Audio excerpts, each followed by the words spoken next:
I like your outlook. I like the way you talk about, you as a person, you in the fight game. I think you have a good original character to you. I think that's why you're going to be a superstar in the game. I want to know what has led you to be so successful at 170. I mean, that's just my natural weight class. 185. It'd be beautiful where, a lot of guys just fight at a natural weight class, which 185 would have been it. But, you got guys like Alex Pereira cutting down to 185, Paulo Costa, you know what I mean? So, looking up to them motherfuckers, like, like, damn, I got, a lot to, get through, you know what I'm saying? Because of how massive they are, the size difference. Even if I feel like I'm better, there's always going to be your attributes to kind of give you an advantage, to where you at. But at 170, not only do I believe that I have the skill level, but the advantages of the size ain't there no more. So now you just have to be better than me to beat me at 170. And I don't think there's a lot of guys in the welterweight division that can beat me or match up to me. I don't. I see a lot of good things for you right now. How old are you? 30. Yeah, prime time, baby. Yeah. When did you start fighting, like MMA training? 18. You didn't wrestle, grow up? No, I did. I wrestled in high school. Trash ass wrestler. Yeah. Made it to state my last year, and I wasn't expected to make state, but I was such a hard worker and I was determined just to make state. I didn't want to place. I didn't want to do anything. I just wanted to make state, and I ended up doing that. So if I would have just proceeded to want to do more, I probably could have did that.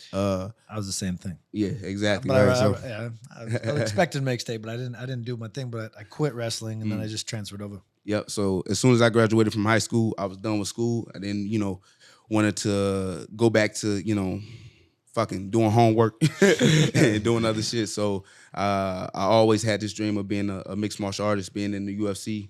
Anderson Silva was one of my favorite fighters. Rashad Evans was one of my favorite fighters. This man right here was one of my favorite fighters, Any white guys? No. Nah, let me stop capping. Let me stop capping. George St. Pierre was definitely that guy. Oh, my. Luke, you came back from Turkey kind of funny. Still funny looking, but definitely funny. So you're 30 now, you started MMA, full MMA training or what? Full MMA training. I started at Finney's MMA. But, it was... How old were you? I was 18. So as soon as I graduated so you've been in the game a long time. I turned pro when I was 19. So I went a year amateur. I went 8-0, just beating up niggas from the backyard type shit, right? And then I went pro. So never really about the business in my mind. I just love the art of fighting. I just love to fight, So took advantage of just really fighting these professional fighters and stuff like that. I got to learn have a lot of experience just in the fight game. So even though I wasn't learning much in the gym, I was always fighting. So that's where my teachings was coming from, So I tell people all the time, I'm not a big on just watching boxing or watching wrestling and shit like that, man. You got to do it, So my biggest thing is if you put yourself out there and you're willing to, train and spar and shit like that, you can learn a lot from that than just watching tutorial videos or from your coach. You ever train with Derek Lewis? No, not one time. Nope. But he live out there where you live, right? No, he ain't in St. Louis. Oh, well, he came to St. Louis. Yeah. Oh, I think he in Texas. Yeah, he fuck with Kevin, though. Oh, he fuck with Kevin? Yeah. I thought you and Derek Lewis homeboys, how you was... Nah.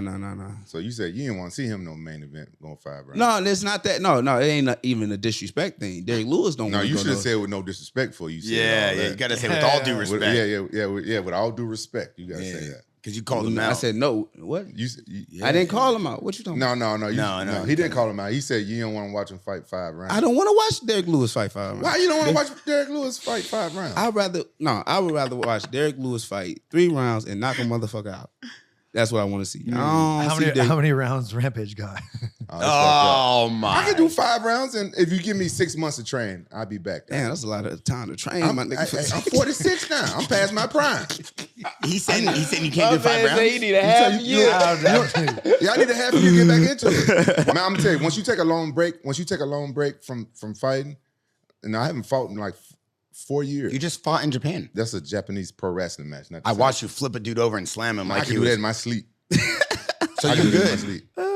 But a real fight, yeah. If you take 4 years off, I think you're gonna need like 6 months to get everything back. Because you gotta get back used to training and being disciplined. Nah, I feel you. But just back on Derek Lewis, man, like, he a showman, bro. He got the most knockouts in the UFC. That's something that I'm hunting for. So it was no disrespect to him, but they was in my city. You know, and a lot of people that came out, they came out to watch me. Yeah. And they ain't never, really watched, the UFC like that. But, me doing my job and going on the local news and hitting the radio stations and, putting in my footwork, a lot of people's like, man, let's go support this kid, man, and see what he got.